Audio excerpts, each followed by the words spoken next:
Good morning, viewers. Good morning, Okafor. Good morning, Philip. Good morning. Nice to see you guys.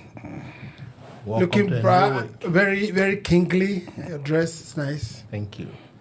Okafor, you're looking as if you want to see Tompolo today. Oh, Tompolo want to see me. Okay, all right.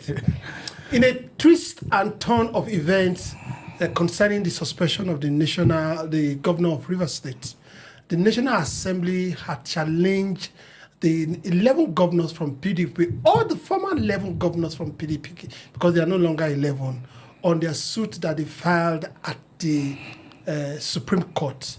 We actually thought it was to interpret the Constitution or the rights of the president to suspend the governor. But something else is brewing.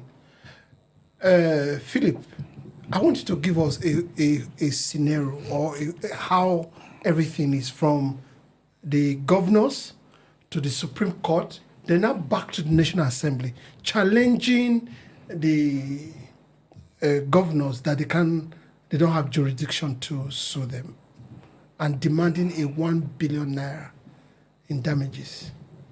Well, you see, it's a good thing that these issues are put into text before a court of law, and it happened to be the Supreme Court, that once they give an interpretation, it will be once and for all. Yeah, you know, it was in the news that the level governors of PDP had gone to the court to challenge the state of emergency in Rivers State and the suspension of all elective offices in Rivers State. That is to say, the governor of Rivers State, the deputy governor of Rivers State, and the State House of Assembly.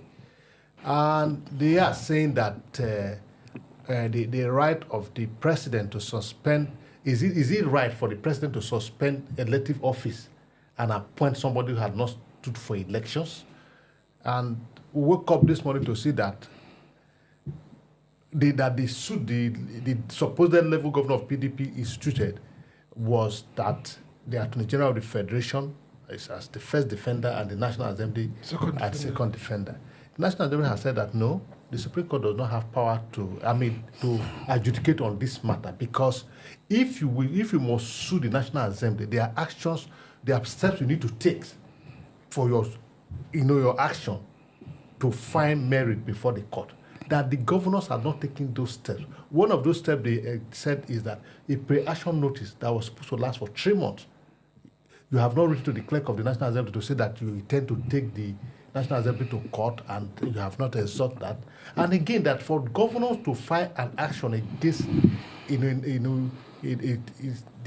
National Assembly, that the State House of Assembly had to pass a resolution okaying the governor to go and carry on with that suit. These are the issue before the Supreme Court. And they are saying that this action of the PDP governor, the supposed PDP governor then, the level governor, is damaging, and they are asking for 1 billion damage in damages in their suit, in their response to the suit filed. Because they are not filing, they are responding to the issue, the suit filed by the supposed level governor of PDP. Why I say supposed level governors of PDP is that when this action was instituted, the Delta State governor was in PDP, but as of today, it's no longer in APC. Now, like I said in my opening speech, it is a good thing before the Supreme Court whether the Supreme Court will say, no, we have jurisdiction, okay, or we don't have jurisdiction. Okay, they will now have to respond. Exactly. That's it from the Supreme Court. It is interpretation. Both processes are before the Supreme Court. Yes. So the Supreme Court will pass a ruling on it, whether they have jurisdiction or not. Because remember, towards the end of the Buhari administration, there were change of naira from one color or something. Yeah. And the governors of Kaduna State, Kogi State, and Zamfara, I suppose, 3 governors went to court to challenge the action of the president for unilaterally changing the currency. And the Supreme Court, and people said the issue of currency was supposed to be a matter of federal high court, but they went straight to the Supreme Court, and the Supreme Court adjudicated on it. They said they have jurisdiction. So let's say what will play out in this matter, whether they will also assume jurisdiction or they will interpret the law the way it is.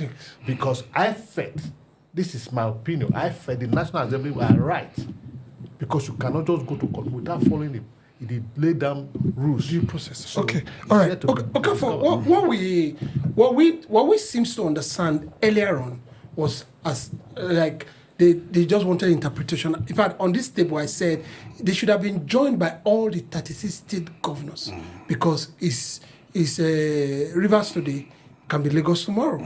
What everybody needed, or we all need, is an interpretation. But a twist of events where we are now. Yeah. You see, I'm happy that Philip dealt with the two reasons presented, which makes the suit almost headed to failure without preempting the court. You know, that particular one you talked about, the first one that says that a person that, let me just read it out verbatim, a person who has a cause of action against a legislative house shall serve a 3 months notice to the office of the clerk of the legislative house. It doesn't even have to be National Assembly, the legislative house, disclosing the cause of action and relief sought. Do you understand? You see, sometimes you begin to ask these politicians the intention behind their actions. He has dealt with the legal part of it. Let's look at their service to the people. Are you telling me that these politicians, the lawyers working for them, and all of them are not aware of this? In fact, that's what I wanted to come to. Let me give you an expanded. Let's even say the lawyers working for them. They have every governor in every state has a ministry. Yeah, I'm also coming on the intention. Let me land on intention. Now we're talking about 11 PDP governors, and now it is in quote. Yes, because it is no one longer has 11 defected. PDP governors. Yeah. Now, are you telling me that as at the time they were filing this suit, the issues of defection have not been on the table? You see, the service of these governors to the people is what is paramount in this case. Because at the end of the day, when they file all these suits with the money belonging to the people, and at the end of the day, you are not sure they are ready to trade these things off at the altar of any politics, you begin to ask, what is their intention? These same PDP governors are campaigning for Asiwaju, whom you claim his action is standing, is very inimical tantamount to democracy. So, what is their intention? What are they pushing out to people? At the end of the day, you begin to see that this is like the normal EFCC case we have. When EFCC wants to file a case against you, they say Kingsley is being investigated for 50 trillion naira, which does not exist anywhere. And at the end of the day, when the case gets to court, it fails.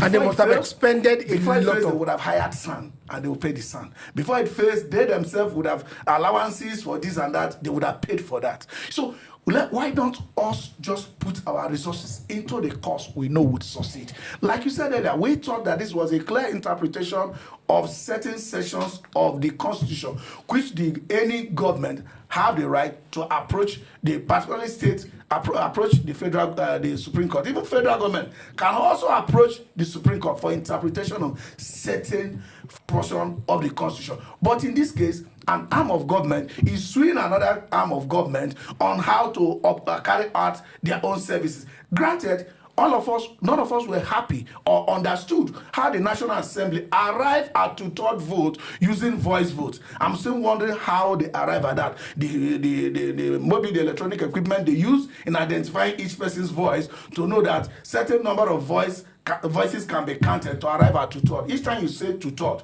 health count is expected, so that when you say 2/3 of 60, 2/3 of 100, we will know the number you will arrive at. We had also thought that by now the governors could have approached the representatives in the National Assembly who have the locus directly to challenge themselves.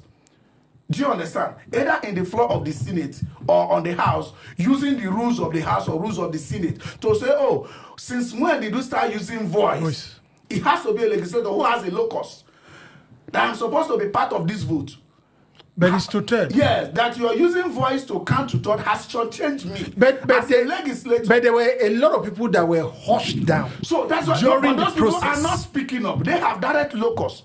Because their own votes need to be counted. Their identity need to be counted. They have direct locus. But those people are not coming out to fight for this. And these are I'm telling you, these governors have federal representatives from their states. They are not doing that. What is their intention behind all this? All right. Philip, is it that these from the, you see, because it's like a charade of deception to the people that they serve, either from the National Assembly, either from the presidency to the National Assembly, and down to the governors. Everything is in chaos. And nobody seems to be following what the Constitution says. And when the people complain, nobody gives them an answer. The president did his own. The National Assembly did their own. Now, is it that the governors didn't know this section? They have a commissioner that is a commissioner for justice and whatever they name them in their this thing. But they have a commissioner. They are an attorney general of the state. They have an array of lawyers. Is it that they didn't know? 11 states. Then, as at that time too, one just defected. And in defection, they said they have made wild consultation. That means it was a long time they were consulting, but they were still attending PDP meetings. What kind of deception is this? You see, when he opened his statement, he said that what is the intention of our leaders, that is the people in office today, is their intention for the people or for themselves? Or their intention is to continually deceive the people? The question you ask is simple, you know. When if they meant well for the people, approaching the court to interpret the Constitution is simple. You can interpret whether, without joining the National Assembly, whether it is right to reach a record of two-thirds majority by voice vote or not, by way of interpretation of that Section 305 of the 1999 Constitution as amended. You would have covered the whole field. You don't need to sue. You don't need to join the National Assembly as a party, for crying out loud. Like he said, they're asking me if white consultation. The governor of Akwa Ibom State, he said Akwa Ibom people will work for Tinubu, that he supported Tinubu. And he has said that he's in a 40 plane, that he's going to jump cheap. He has said it. He said it openly.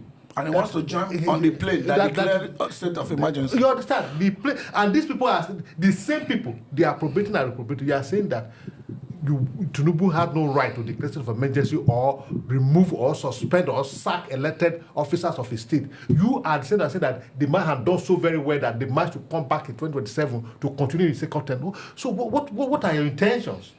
What are you saying? Okay, Okafor, in closing, where do we go from here? Yeah, essentially, the people have to understand that the sovereignty lies with them. Okay? They have the power to actually determine the kind of leader they want. You know, a leader is a representation of the people at any level. You know, they shouldn't act like we are conquered. They shouldn't act like there is a dynasty where things continue to go wrong and will have no option because it is enshrined unto them by God. They shouldn't act like that. This is democracy. If we are not getting the benefits of democracy, where the people are the ones that have the power to change anything they want to change, they would have rather kept the dynasty kind of governance we had before, because they were better than this one. Why spend money for election and your votes will not count? Why spend money, pay INEC, appropriate billions of nairas that are never enough, and your votes will not count? Why form political parties, spend money in registration of all these parties and all that? The philosophy and ideologies of all these parties are essentially not different. You can now ship, after 26 years in a party, Okowa is moving to another one and telling the people that where we are going to is better. It's better in terms of what?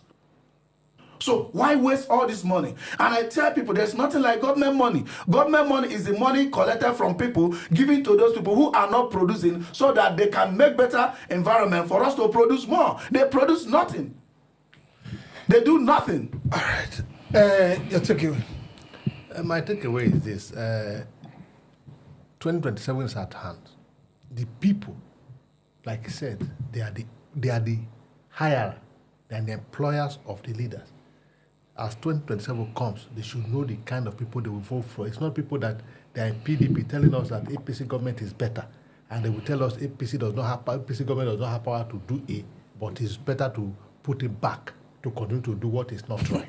So it is left for the people to decide. It looks around as if we don't have political parties. We just have platforms. Do you think we ever have a good political party? Yeah, I mean, I'm very hopeful Nigeria will be a great nation. The same thing. Do you think? Yes, there's a great party in this country. SDP, Because what we SDP have is right the right now. party. Wow. Yes. All right. We'll be right back on News Insights.